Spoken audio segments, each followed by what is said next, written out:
నమస్కారం వార్తలకు స్వాగతం. ముందుగా ముఖ్యాంశాలు. CM Chandrababu Naidu press meet, పలు అంశాలపై వివరణ. మాజీ మంత్రి Harish Rao press meet, CM Revanth రెడ్డిపై ఫైర్. టీడీపీ అధినేత నారా చంద్రబాబు నాయుడు ప్రెస్ మీట్ నిర్వహించారు. ఈ సందర్భంగా పలు అంశాలపై ఆయన మాట్లాడారు. నేను ఒక 100 సార్లు ఈ ప్రాజెక్ట్ గురించి రివ్యూ చేసుంటాను.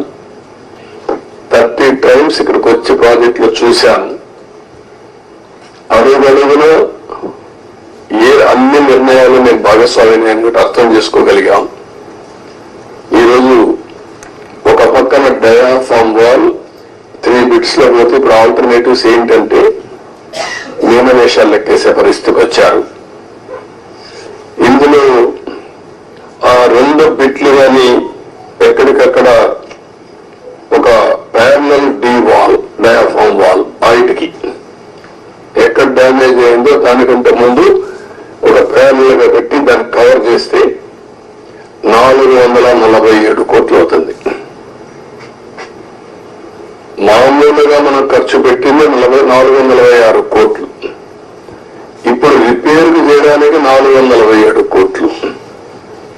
ఓకే, మొత్తం దాని అప్పటికి కూడా గ్యారంటీ లేదు. ఈ డయాఫామ్ వాల్ ఈ ప్యారల్ గా 447 కోట్లు ఖర్చు పెడితే మిగిలిన భాగం అంతా పర్ఫెక్ట్ గా ఉంది, ఇంక ఇబ్బంది లేదు అనే పరిస్థితి లేదు.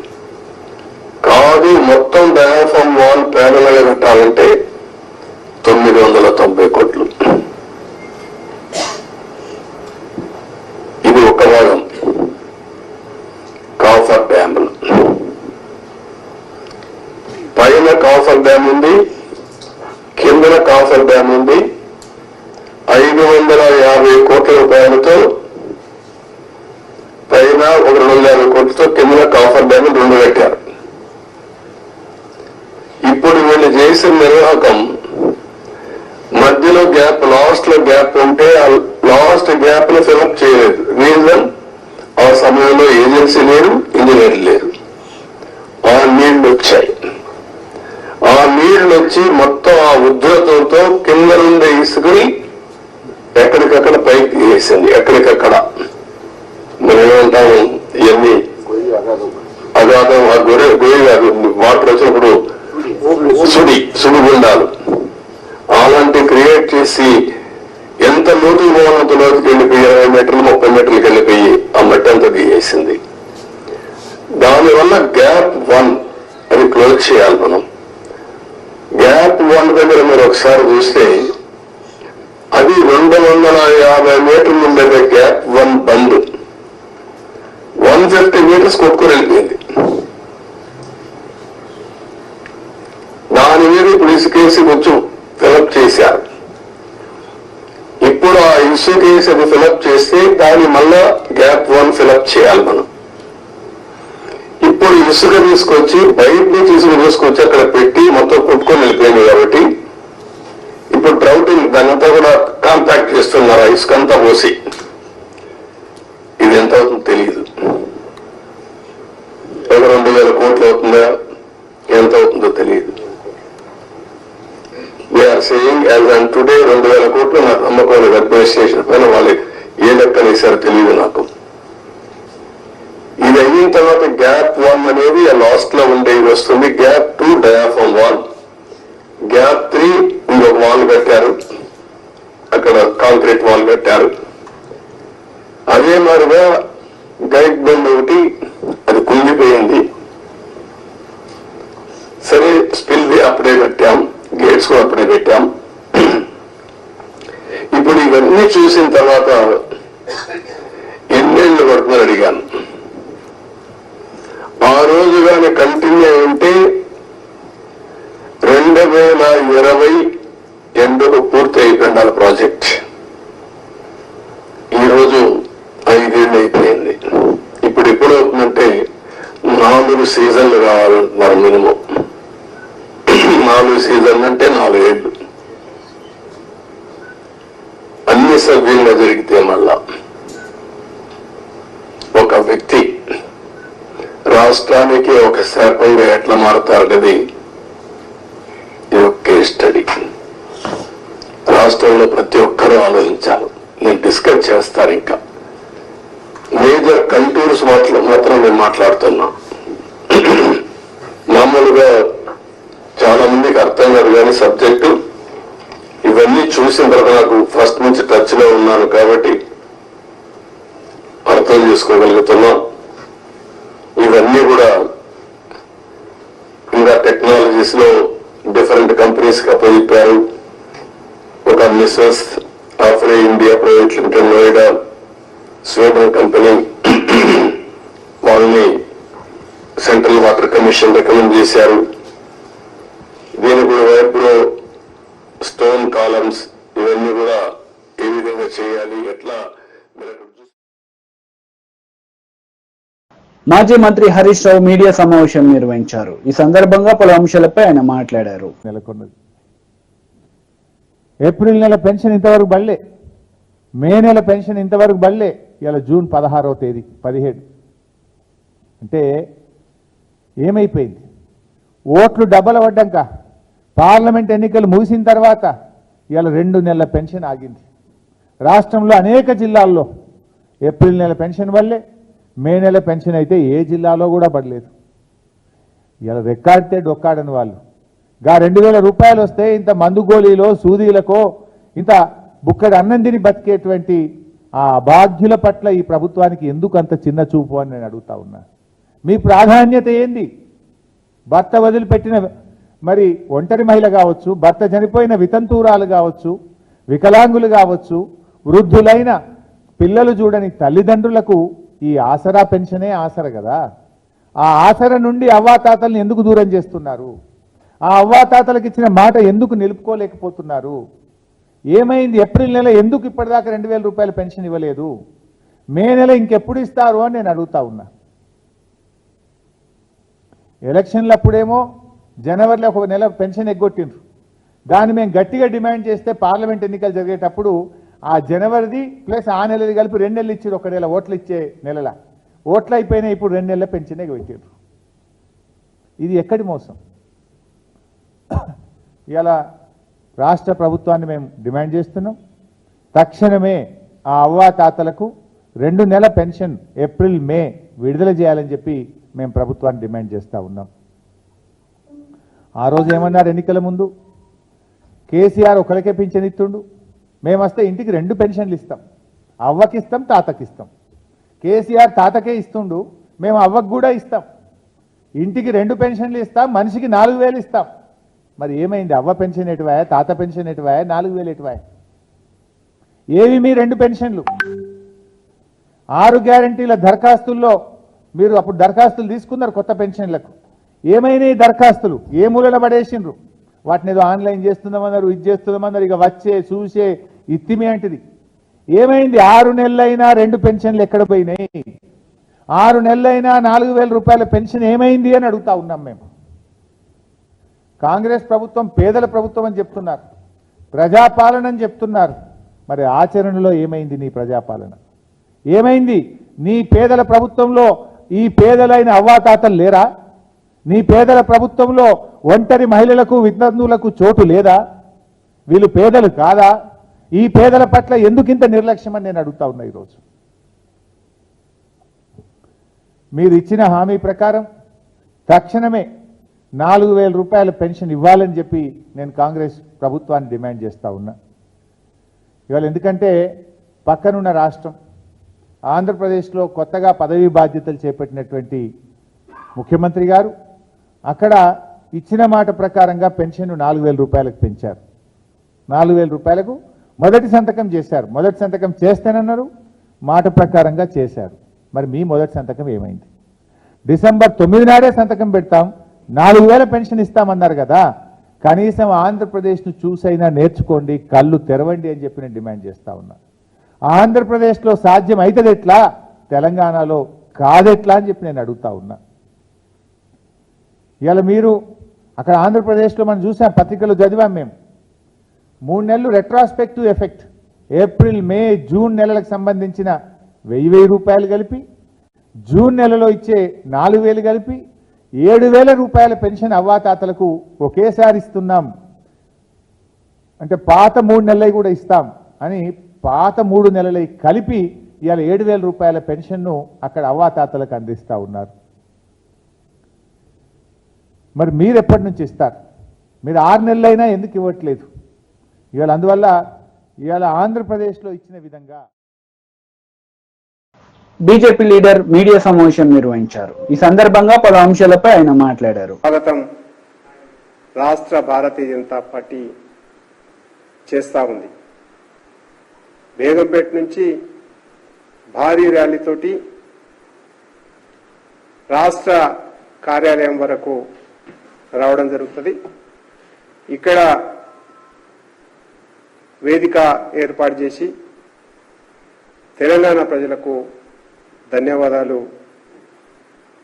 తెలియజేయడం, ఇదే రకమైనటువంటి ఆశీర్వాదం ఇంకా మరింతగా కొనసాగించాలని చెప్పేసి తెలంగాణ ప్రజలకు చెప్పడం,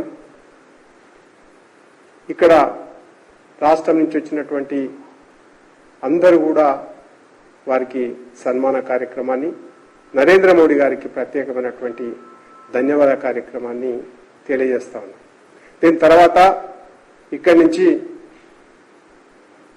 భాగ్యలక్ష్మి టెంపుల్కి వెళ్ళి అక్కడ అమ్మవారి యొక్క ఆశీస్సులు తీసుకోవడం, ఇవే ఆశీస్సులు కొనసాగించాలని చెప్పేసి ప్రార్థించడం జరుగుతా ఉంది. ఈ యొక్క బేగంపేట నుంచి బయలుదేరేటువంటి ర్యాలీలో 8 మంది పార్లమెంటు సభ్యులని గెలిపించినారు. ఆ 8 మంది కూడా ఈ యొక్క ర్యాలీలో ఉండడం జరుగుతుంది. వీరితో పాటు శాసనసభ్యులు ఎవరైతున్నారో అందరూ 8 మంది ఉండడం, ఎమ్మెల్సీ రాజ్యసభ సభ్యులు గౌరవనీయులు డాక్టర్ లక్ష్మణ్ గారు కూడా ఈ యొక్క కార్యక్రమంలో ఉంటారు.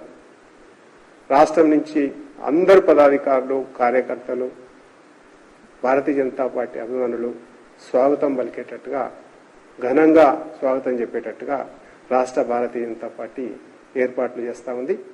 వివిధ మోర్చాలకు సంబంధించినటువంటి 7 మోర్చాలు ఏవైతున్నాయో వాళ్ళ కాంగ్రెస్ నేతలు మీడియా సమావేశం నిర్వహించారు. ఈ సందర్భంగా పలు అంశాలపై వారు మాట్లాడారు. ఈరోజు ఏదైతే బీఆర్ఎస్ పార్టీ తన్నీరు హరీష్ రావు గారు అధికారాన్ని కోల్పోయినాక బహుశా 10 సంవత్సరాలుగా విద్యార్థులు, యువకులు, మాసొంటి అనేక విద్యార్థి సంఘ అధ్యక్షులు, యువజన సంఘ అధ్యక్షులు అనేక సందర్భాల్లో అనేక అంశాలపైన మాట్లాడి సమస్యల్ని పరిష్కరించాలంటే ఏ రోజు అందుబాటులో లేని వ్యక్తి, ఏ రోజు విద్యార్థుల, యువకుల సమస్యలు పరిష్కరించాలని చెప్పి ఏ ఒక్క రోజు కూడా ఆత్మహత్య చేసుకునే ఏ నిరుద్యోగిని కూడా కనీసము ఆ కుటుంబాన్ని ఎందుకు ఈ పరిస్థితి వచ్చిందని చెప్పి మాట్లాడని వ్యక్తి, పట్టించుకోని వ్యక్తి, 10 సంవత్సరాల్లో ఏ ఒక్క రోజు కూడా మాకు అందుబాటులో లేని వ్యక్తి, అందుబాటులో లేకపోయినప్పటికీ ఉద్దేశపూర్వకంగా కేవలం అందుబాటులో లేకుండా దానితో పాటు ఏదైతే సమస్యలు లేవనెత్తిన వాళ్ళపైన అక్రమ కేసులు పెట్టి, జైల్లో పెట్టి, స్టేషన్లలో పెట్టి అనేక ఇబ్బందులకి కారకుడైన వ్యక్తి తన్నీరు హరీష్ రావు గారు ఈరోజు ఏదైతే యువకుల సమస్యలపైన, విద్యార్థుల సమస్యలపైన, తెలంగాణ సమాజాన్ని, తెలంగాణలో యువకులని తప్పుదో పట్టించే విధంగా కొన్ని అంశాలను అడ్రస్ చేసి ప్రెస్ ముఖంగా మాట్లాడడం జరిగింది. 6 నెలల్లో కాంగ్రెస్ పార్టీ ఏమి చేసిందని చెప్పి అడిగిండు. హరీష్ రావు గారు 6 నెలల్లో కాంగ్రెస్ పార్టీ ఏం చేసిందని చెప్తా ముందుగా ఈ ప్రెస్ మీట్ ద్వారా విని 6 నెలల్లో కాంగ్రెస్ ప్రభుత్వము, ఈ ప్రజా ప్రభుత్వము, రేవంత్ రెడ్డి గారు ముఖ్యమంత్రి అయినాక విద్యార్థుల కోసము, యువకుల కోసము ఏ నిర్ణయాలు తీసుకున్నామో అది చెప్తా ముందు పెన్ను పేపర్ పెట్టి రాసుకో. 10 సంవత్సరాల్లో నువ్వు చేయలేనిది 10 నెలలు కాకముందే మేము ఏం చేస్తాం చెప్తాం, ముందుగా రాసుకో. ఏదైతే గ్రూప్ 1 మెరిట్ విద్యార్థులు అన్యాయం అవుతుంటే జియో నెంబర్ 55 అని ఒక జియోని తీసుకొని వచ్చి మెరిట్ స్టూడెంట్ కి మీరు అన్యాయం చేస్తుంటే ఆ జియో నెంబర్ 55 ని కాంగ్రెస్ పార్టీ రాగానే కాంగ్రెస్ పార్టీ రద్దు చేసింది. ఏదైతే డిఎస్సి పోస్టులకి సంబంధించి అసెంబ్లీలో మా నాయకులు, మా ప్రతిపక్ష పార్టీ మా సిఎల్పి నాయకులు బట్టి గారు మాట్లాడినా, మా ఎమ్మెల్యేలు మాట్లాడినా 5,000 డిఎస్సి పోస్టులు ఇస్తామని చెప్పి పెంచని మీరు ఆ డిఎస్సిని 5,000 ఉన్న డిఎస్సిని 11,000 డిఎస్సి పోస్టులకి ఏదైతే ఆ పోస్టులకి సంబంధించి నోటిఫికేషన్ ఇచ్చిన ప్రభుత్వము ఈ ప్రజా ప్రభుత్వము, కాంగ్రెస్ ప్రభుత్వం. దానితో పాటు డిఎస్సిలో ఇంటర్మీడియట్, డిగ్రీ స్టూడెంట్స్ కి ఏదైతే ఎన్సిటి గైడ్ లైన్స్ ప్రకారము ఏదైతే అర్హత సంబంధించి ఏదైతే ఎస్సీ ఎస్టీ బీసీ స్టూడెంట్స్ కి ఏదైతే 45 మీరు ఇచ్చిర్రో దానితో పాటు ఓసీకి 50 ఉందో, కానీ ఎన్సిటి నామ్స్ ప్రకారము ఎస్సీ ఎస్టీ బీసీ యువకులకి 40% ఉండాలి పర్సెంటేజ్ ఇంటర్మీడియట్ లో డిగ్రీలు అప్లై చేసుకోవాలంటే, దానితో పాటు ఓసీకి 45% ఉండాలి. ఈ అంశం పైన మీ దగ్గరకు వస్తే ఆ రోజు ఎవరు కూడా మీరు పట్టించుకోలే.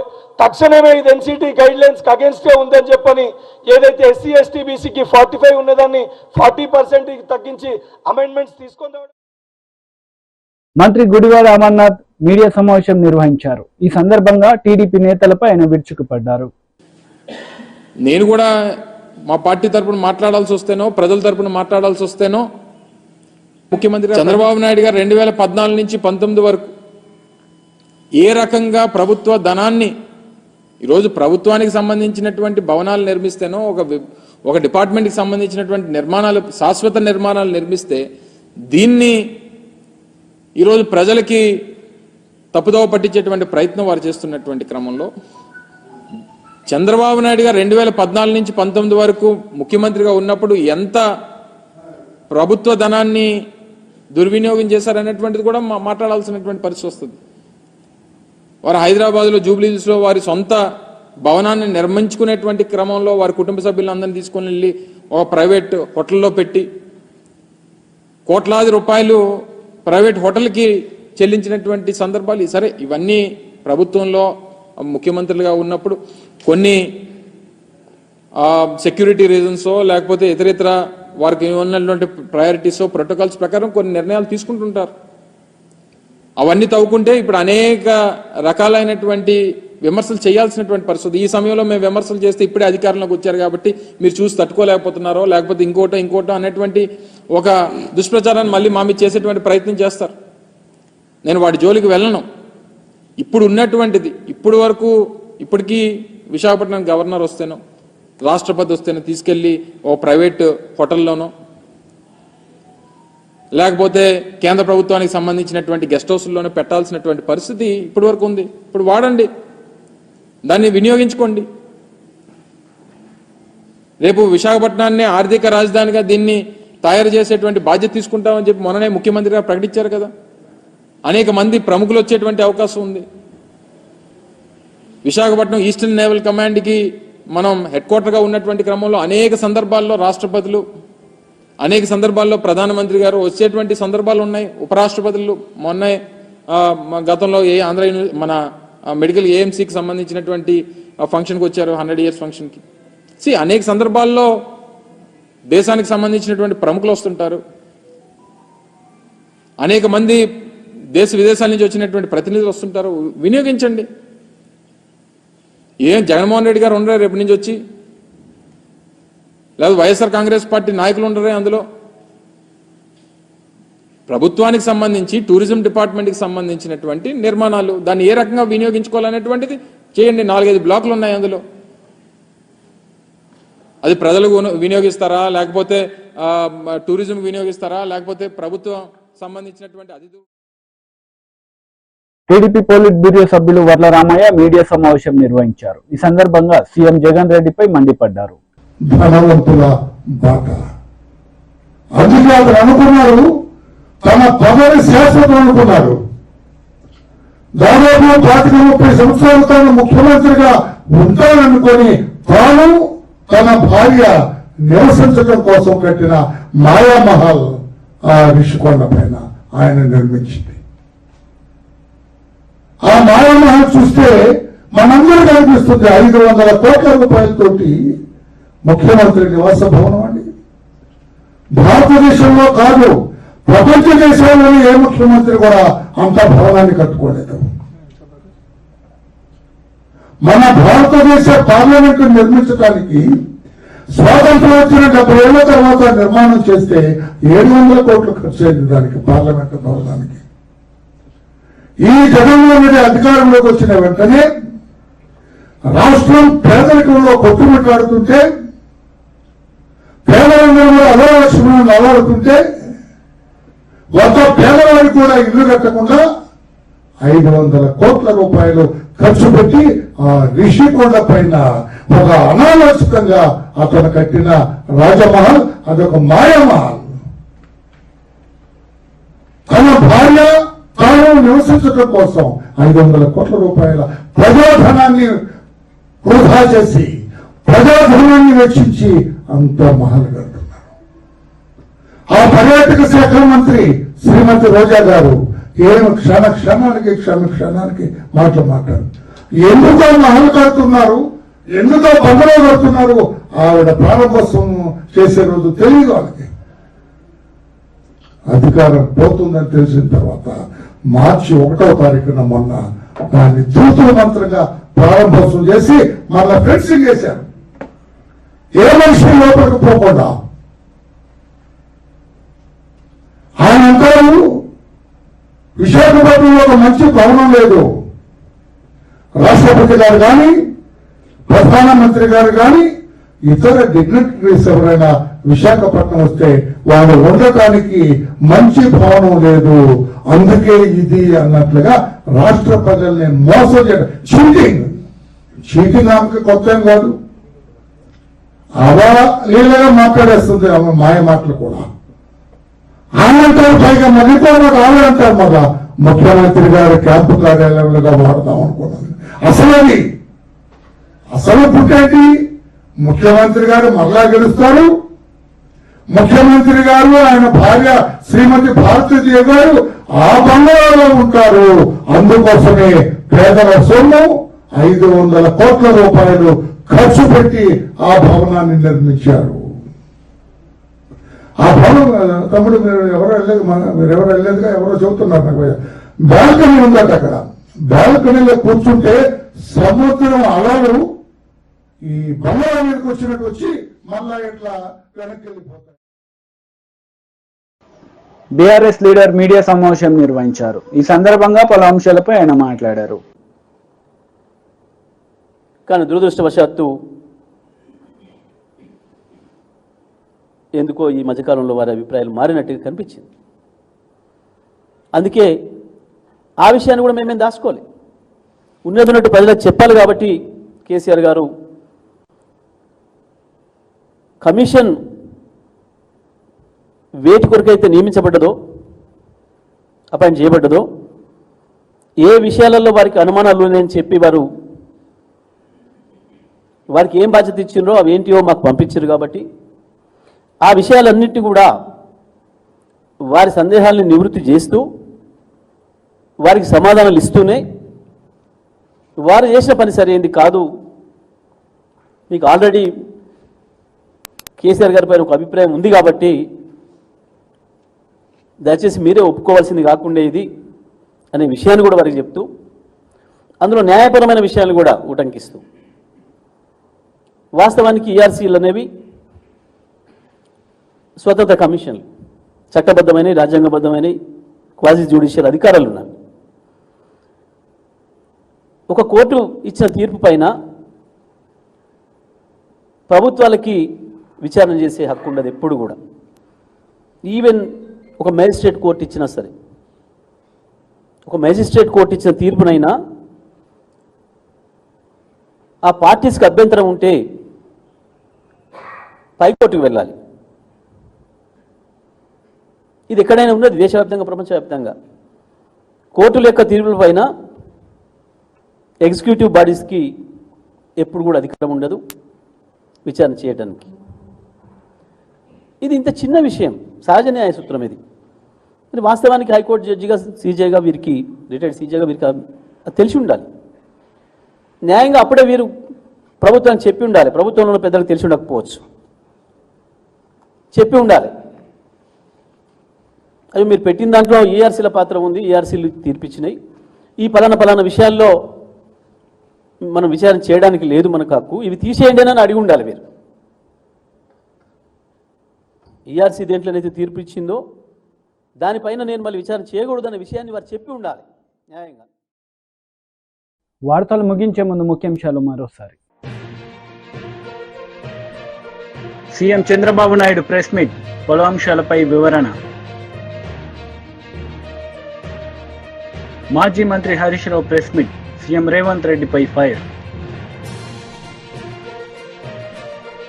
ఈ వార్తలు ఇంతటితో సమాప్తం. తిరిగి ప్రసారమయ్యే వార్తల్లో మళ్ళీ కలుద్దాం. అంతవరకు సెలవు. నమస్తే.